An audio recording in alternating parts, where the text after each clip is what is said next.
देखिए, एक बेहद महत्वपूर्ण मुद्दा है जिस पे विपक्षी पार्टियों का यह प्रयास रहता है कि आम आदमी पार्टी को घेरें, लेकिन मैं उस मुद्दे को आज झारखंड की मीडिया के सामने साफ कर देना चाहता हूँ। दिल्ली के मुख्यमंत्री माननीय अरविंद केजरीवाल जी के आवास के ऊपर जो माहौल बनाने का प्रयास इस देश में विपक्ष की पार्टियां और विशेष करके भारतीय जनता पार्टी कर रही है। अगर आप पॉलिटिकल साइंस का अध्ययन करें तो आपको पता चलेगा कि ये डाइवर्जनरी पॉलिटिक्स करके और कहीं ना कहीं मुख्य मुद्दों से ध्यान भटकाने का एक हथकंडा है, जिसमें अब भारतीय जनता पार्टी कामयाब होती हुई नहीं दिख रही है। क्योंकि कई मीडिया चैनलों ने और इसमें आप में से भी कई लोगों ने इस कवरेज को किया था जिसमें दिल्ली की जनता ने यह माना था कि आम आदमी पार्टी के खिलाफ माहौल बनाने के लिए इसको एक हथकंडा के तौर पे कहीं ना कहीं इस्तेमाल किया जा रहा है। अगर शीश महल की बात करें, जैसा अभी प्रेस के बंधु ने बोला, तो यह किसी व्यक्ति विशेष का शीश महल नहीं है, बल्कि यह दिल्ली के मुख्यमंत्री का एक आधिकारिक आवास है, जिसमें अरविंद केजरीवाल जी तभी तक रहेंगे जब तक वह दिल्ली के मुख्यमंत्री हैं। पहली बात। दूसरी बात, इस पूरे मास्टर प्लान को सीपीडब्ल्यूडी बनाती है, उसको डेवलप करती है, केंद्रीय एजेंसियों से उसका अप्रूवल लेती है। और चूंकि यह दिल्ली के बेहद महत्वपूर्ण इलाके में आता है जहां पे मुख्यमंत्री जी का यह टाइप 5 का बंगला है, और इसके लिए दिल्ली मास्टर प्लान के तहत एक पूरा प्लानिंग करती है सीपीडब्ल्यूडी, और उस इलाके को भव्य से भव्य दिखाने के लिए वहां पर भारत की गरिमा और प्रतिष्ठा को ध्यान में रखते हुए बड़ी और बुलंद इमारतें बनाई जा रही हैं। जैसा आपने अभी देखा होगा कि भारतीय संसद को भव्य से भव्य बनाने के लिए एक बड़ी राशि खर्च की गई, और इसका हमारी पार्टी ने समर्थन भी किया था, क्योंकि दिल्ली जैसे महत्वपूर्ण जगह पर भारत जैसे एक विकासशील और विकसित होने वाले राष्ट्र के जो निर्माण हो रहे हैं वह देखने लायक होने चाहिए और पूरे विश्व में इसकी चर्चा होनी चाहिए।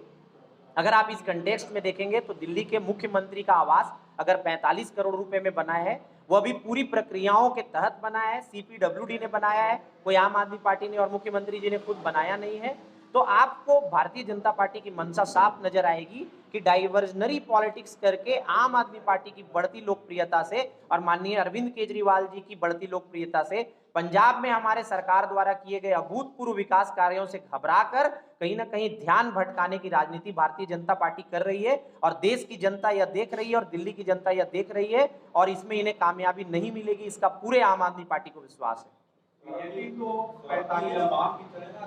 पार्टी की अगर बात करें तो आज भारतीय जनता पार्टी केंद्र में है, और सबसे बड़ी आंख की किरकिरी है आम आदमी पार्टी। क्योंकि अगर आप भारतीय राजनीति की बात करें तो आज आम आदमी पार्टी ने जिस तरीके से जनता के मुद्दों को उठाया है, जिस तरीके से दिल्ली में, जिस तरीके से पंजाब में, अब गुजरात में हमारे चुने हुए जनप्रतिनिधि काम कर रहे हैं, आने वाले समय में सबसे बड़ा खतरा भारतीय जनता पार्टी के इस साम्राज्य को ढहाने के लिए आम आदमी पार्टी और अरविंद केजरीवाल जी हैं।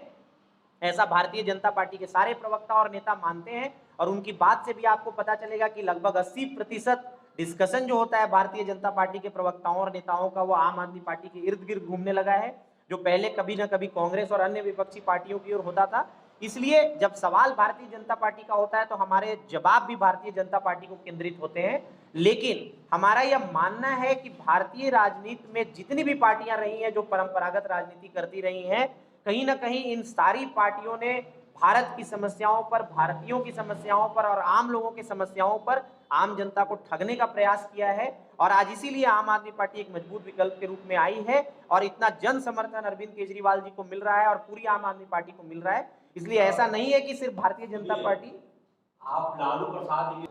देखिए, जहां तक आपके प्रश्न का बात है कि हम किसके साथ हैं और किसके साथ नहीं है, क्या अभी तक कोई भी आधिकारिक बयान पार्टी के किसी भी बड़े नेता का या हमारे राष्ट्रीय संयोजक जी का या किसी भी बड़े पद पर आसीन नेताओं का आया है?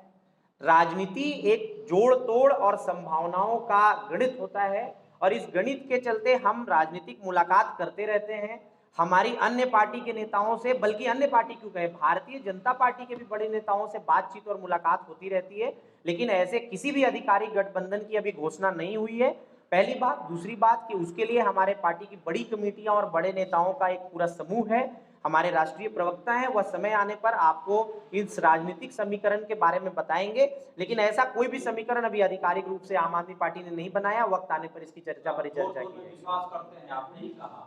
हम जोड़ तोड़ में विश्वास नहीं करते हैं, हम विश्वास करते हैं एक सकारात्मक राजनीतिक विकल्प देने पे, और उस राजनीतिक विकल्प देने के लिए जो भी जनता के हित में और देश के हित में प्रयास करने होंगे वो किए जाएंगे, और इस पर वक्त आने पर हमारी पार्टी और हमारे पार्टी के बड़े नेता बात करेंगे। आपने कहा, एक कहावत है कि आप जिस रंग के चश्मे से दुनिया को देखने का प्रयास करेंगे, दुनिया आपको वैसे ही दिखेगी। तो कहीं ना कहीं इन पार्टियों के नज़र में जो आम आदमी पार्टी किरकिरी बनी हुई है, इसलिए ऐसा नैरेटिव देश में सेट करने का प्रयास किया जा रहा है कि हम सिर्फ भाजपा के खिलाफ हैं।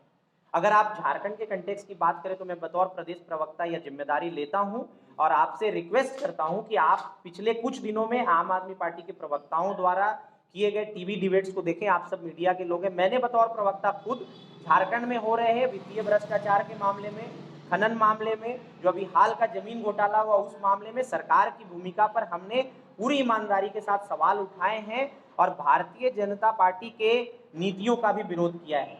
कहीं ना कहीं मैं इस प्रेस वार्ता के माध्यम से आज झारखंड की जनता को विश्वास दिलाना चाहता हूं कि जन मुद्दों पर, आदिवासी मूलवासी के मुद्दे पर, झारखंड के विकास के मुद्दे पर आम आदमी पार्टी एक न्यूट्रल फ्रंट के रूप में काम करेगी और हम झारखंड मुक्ति मोर्चा की बात हो, भारतीय जनता पार्टी की बात हो या कांग्रेस की सरकार में सहभागिता है, अभी बन्ना गुप्ता के ऊपर जो मामला हुआ था उस पर भी हमारी पार्टी ने मुखरता से अपनी बात रखी थी। ऐसी सारी पार्टियां जो जनता के भरोसे पर खरा नहीं उतरेंगी और झारखंड की भोली भाली जनता को ठगने का प्रयास करेंगी और देश में भी जहां भी राजनीति के आड़ में कुछ भी गलत करने का प्रयास किया जाएगा, हमारी पार्टी उस पर आवाज बुलंद करती है और करती रहेगी। संयोजक जी का अगर आप पुराना स्टेटमेंट निकालें जो रामलीला मैदान से जो बाकी अन्य मोर्चों से उन्होंने दिया है, हमने तो दिल्ली में सत्ता ही कांग्रेस के उस कुशासन और दुशासन के खिलाफ हासिल की थी जहां पे प्रदेश की जनता, दिल्ली प्रदेश की जनता कांग्रेस से परेशान थी। तो ऐसा नहीं है कि हम सिर्फ भारतीय जनता पार्टी के खिलाफ बोलते हैं। मैंने अभी भी कहा पहले के प्रश्न का जवाब देते हुए और मैं एक बार फिर से आपको कहना चाहता हूं कि कहीं ना कहीं सारी पार्टियां, चाहे वह कांग्रेस हो चाहे वह भारतीय जनता पार्टी हो, उन्होंने पूरे देश में राजनीति की आड़ में प्रदेश देश की जनता को ठगने का काम किया था। और ऐसा नहीं है कि हम सिर्फ भारतीय जनता पार्टी के खिलाफ, बल्कि राजनीति के आड़ में जो भी पार्टी जनता को, देश की जनता को छलने का प्रयास करती है, हम उसके खिलाफ बोलते रहे हैं। जहां तक आपने कहा कि कांग्रेस ने 145 करोड़ का शीश महल बता दिया, भाजपा ने 50 करोड़ का शीश महल बता दिया, हम तो ये कहते रहे हैं कि आम आदमी पार्टी की घबराहट इतनी ज्यादा है सारी पार्टियों में कि जिसको जो मन में आता है वो बोलता है। कभी आबकारी नीति में 1000 करोड़ का घोटाला बोल दिया, कांग्रेस के प्रवक्ताओं ने कई 100 करोड़ का घोटाला बोल दिया। तो चमड़े की जुबान से जिसको जो बोलना है बोलते रहे, लेकिन आम आदमी पार्टी का ध्यान देश की जनता के विकास के प्रति है। देश में जो मूलभूत मुद्दे हैं, शिक्षा, स्वास्थ्य, पानी, बिजली, इस पर हमारी पार्टी काम कर रही है और इन आरोपों से हमें कोई फर्क नहीं पड़ता है, क्योंकि हमारा मानना है कि एक कट्टर ईमानदार पार्टी होने के नाते हम देश की जनता के हित में काम करने का प्रयास कर रहे हैं और करते रहेंगे। 30 करोड़ के बाद उन्होंने स्वीकारा कि एक नया पैसा, एक पैसा की घोटाला यहाँ पे नहीं हुआ है। ईडी ने और सीबीआई ने कोर्ट को अपने हलफनामे में बतलाया कि जो पैसा घोटाले की हुई है उसको आपके गुजरात चुनाव और केरल चुनाव पे लगाया गया। बाद में पता चला कि वहां पे 19 लाख का कैश खर्च किया गया आम आदमी पार्टी की तरफ से और सारे पैसे चेक में खर्च किए। इससे साबित होता है कि आम आदमी पार्टी कितनी ईमानदार पार्टी है। एक राज्य की चुनाव में मात्र 19 लाख रुपया कैश में खर्च करती है, तो इससे बड़ी ईमानदारी की सबूत हमारे पार्टी के लिए कोई दूसरी हो नहीं सकती। ये जो आरोप थी चोर बनाने की, पूरे ताकत के साथ बीजेपी चोर बना रही थी आम आदमी पार्टी को, लेकिन ये कोर्ट के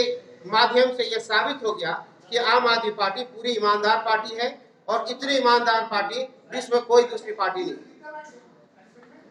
इसी बीजेपी के आरोप को बेनकाब करने के लिए आज ये छोटा सा प्रेस कॉन्फ्रेंस